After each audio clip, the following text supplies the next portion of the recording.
Finally दोस्तों, अगर आप एक कॉमेडी क्रिएटर है तो आप लोग के लिए एक बहुत ही खुशखबरी का बात है।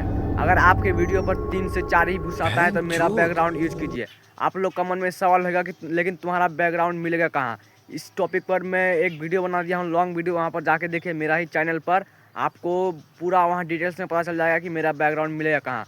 क्योंकि मैं बैकग्राउंड यूज करता हूँ अंकित भाई का पूरा डिटेल्स बैकग्राउंड यूज करता हूँ, जिससे मेरा हर वीडियो में 2K 1K से 1.7 के 1.8 के व्यूज़ जाता है। अगर आपको ऐसा ही व्यूज़ चाहिए तो जाइए मेरा वीडियो देखिए, आपको पता चल जाएगा कि कहाँ मिलेगा। लेकिन इतना तो मैं गारंटी से बोलता हूँ, आपको कहीं से डाउनलोड नहीं करना पड़ेगा, आपको फ्री में मिल जाएगा।